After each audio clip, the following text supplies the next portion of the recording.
Hey guys, Jonathan Mozette here for JM Sports 100 and the JM Sports Show. It is that time of week again. It is week 7 in the NFL. That's what we're here for. It is our NFL preview. But before we get to that, one quick thing we have to do. I have to make a college football pick. There's already been 3 games this week. I missed one, and I'm just going to forego it. I would have lost it anyway. Probably looking back at it. But this has just been a miserable week for me. The one thing that was going to prevent me from doing a JM Sports Show on Monday, basically something went wrong there and it prevented me from doing one all week long. So I don't know. I'll do one tonight just so I can get my college picks in. But first of all, I'm going to get my college pick in for now. For tonight, we've got at 8 o'clock Eastern Time on ESPN, a Big East battle between UConn and Syracuse. UConn looking for their first Big East win. Like I said, 8 o'clock Eastern Time, ESPN, and watch ESPN. I'm going to go with Syracuse in that game. I do have the record updated, but I don't want to get it right now. So I'll just unveil the record tonight when I do my picks for Saturday. I just want to say we missed the North Texas Louisiana Lafayette game. I'd probably picked that one wrong. North Texas won 30-23. And then SMU and Houston picked Houston yesterday. Big mistake, 72-42. Got a little basketball going on there between SMU and Houston. And then Oregon and Arizona State. Oregon wins 43-21. They were up like I think it was like 40-0 at 40-7 at halftime. I did watch that game. Oregon is just a beast. Anyway, let's talk a little bit of NFL now. I do have that record up and going. We had a better week with the spread than what we did with anything else. We went in week 6. There we go. 7-7 on the week straight up, and we went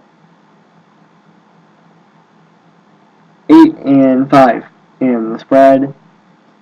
So, sorry, I forgot to put that part down, so I had to look it up. Went 8-5 in the spread. With that, overall records do look like this. 59-34 on the year, 358 and 213 lifetime, and that's for straight up. We are creeping ever so closer to 500 against the spread, 34-39 for both the year and lifetime. So there we go, and let's get to the picks. Right now, we started the week 1-0 on both fronts with the San Francisco win, 13-6 win last night. We did take Seattle. I did post the pick on YouTube. I did the same thing with my college picks. And with my college picks, I put the wrong number down for the actual pick itself. I said it was +6. It was actually +7 for Seattle. So my apologies for that. But I'm done rambling now. Let's get to the picks.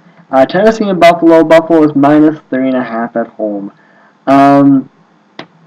This is a battle of the bads right here. And usually, when you have battle of the bads, one thing Vegas does is they take the points. That's what I'm going to do here too. I'm going to go with Tennessee. I'm going to take the points, but I do have a reason for it. Tennessee is getting healthier. Matt Hasselbeck, of course, we all know he can win in the league. He's done it. He's come close to winning a Super Bowl and probably should have a Super Bowl ring over the Steelers. They're getting healthy. Buffalo's defense is slow. Buffalo's defense is extremely slow, and there is a guy that they're going to have to defend by the name of Chris Johnson, who is slowly starting to find himself this year. Quite frankly, I don't think they do that. I think Chris Johnson has himself a big game. I've got the Titans beating the Bills.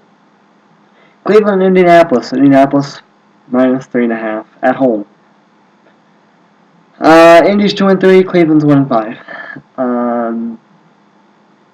Indy got pounded by the Jets last week. Who didn't see that coming?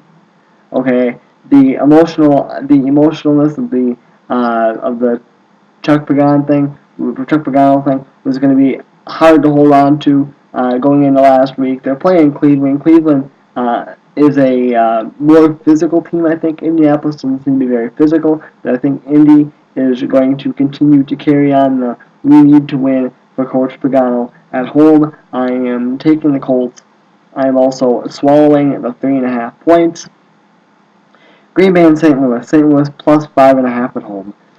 Um, Aaron Rodgers is a little banged up. I haven't heard that he's not going to play. Greg Jennings probably isn't going to play, which means James Jones will be up to him. Cedric Benson's obviously out. Alex Green, not a bad running back though. We know James Starks can do it too. Starks is a little on the beat up side, but Alex Green looks like he's going to be a pretty good running back for time to come if he can stay healthy. Green Bay still has weapons that they can throw at St. Louis. St. Louis, of course, missing a key component in Amendola. Of course, he's going to be out for several more weeks with the collarbone injury.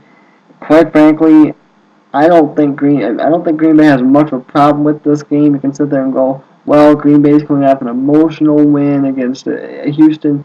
Here's the deal: big time teams that know how to win don't really struggle a whole lot with coming off of emotional wins.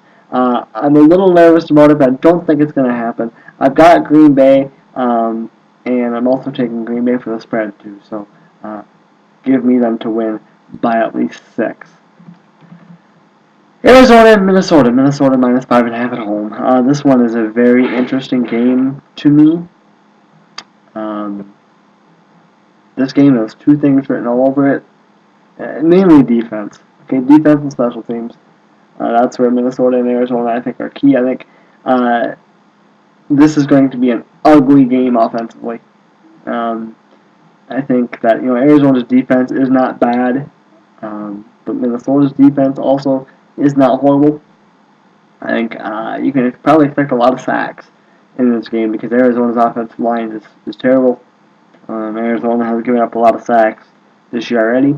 I think they'll continue to give up sacks, but I think Minnesota will give up their fair share of sacks too. I think the spread's too high. I think it's a field goal game. I've got Minnesota though. Washington and the New York Giants. Giants minus 6.5 at home. Here's the deal: the Giants are a horrible home team, spread-wise. Washington beat them twice last year. Alright, the Giants had a win over in the West Coast against San Francisco last week. Big time win. They've got the Cowboys next week. They're at a tough part of their schedule. Is New York going to come out flat? Maybe. I don't think so. But I think that RG3 is going to be able to run a little bit on the Giants. I don't think he's going to be as explosive as we've seen him, but I think he will be able to make plays. Yes, the Giants have a good defense, but I think Washington will be okay. I am taking the Giants to win, but I'm taking the Giants to win a nail-biter. I'm taking the points. New Orleans and Tampa Bay. Tampa Bay is plus 2.5 or plus 3. Saints coming off a bye. Coming off a win, coming off a bye. Coming off a bye, coming off a win, I guess. What can you say? Tampa Bay is a tough, physical football team. I'm a little bit nervous about the Saints' defense. And then I look at Tampa Bay's offense. Josh Freeman. No. I said it from the very beginning. I didn't like Josh Freeman as an NFL quarterback. I still don't. The Saints, I think, are finally going to figure it out. I'm not saying that they want a big winning streak here, but I do think they win this football game. Dallas and Carolina. Carolina plus 2.5. There's one thing that Dallas struggles with. First of all, Dallas is on the road. Dallas is better on the road. They took Baltimore to the limit last week, kind of like I predicted that they would. But Dallas really struggles with one thing. Dallas struggles under duress. Dallas struggles when Tony Romo has guys in his face because the offensive line even though they only gave up 1 sack to Baltimore last week, Dallas' offensive line struggles to keep Romo upright. But Carolina does not have much of a pass rush. Dallas' center is back. Carolina's center is out. Some of you are going, who cares? True football fans know that a center is extremely important to a football team. I've got Dallas winning this game. The one thing that does make me a little bit nervous is this. Dallas has been known to, I don't want to say get soft, but if the matchup looks good on paper, then Dallas thinks it's automatically theirs. They cannot do that, otherwise Carolina will beat them. But I do think Dallas has better defense, and I think Dallas will give Cam Newton some fits. Baltimore and Houston. Houston is the touchdown favorite at home.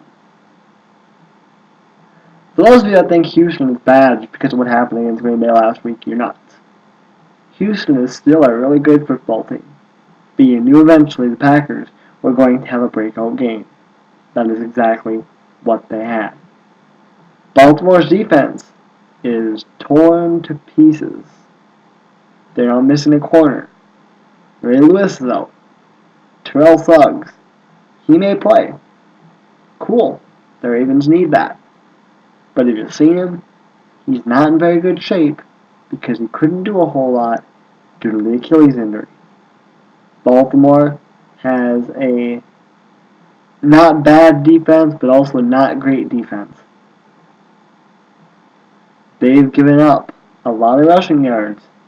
I think it's back-to-back weeks that they've given up over 200 rushing yards. Arian Foster, think about it. Foster, I think, has himself a big game. I think Houston wins. It's a big number, but I'm swallowing the 6.5 points. Jacksonville and Oakland. Oakland is minus 4.5 at home. I'm not going to spend a lot of time on this game because I don't really think too many people care outside of people from Oakland and people from Jacksonville. This really isn't all that easy of a game to pick, I don't think. Jacksonville's not that good. Guess what? Oakland's not any better. Both teams 1-4.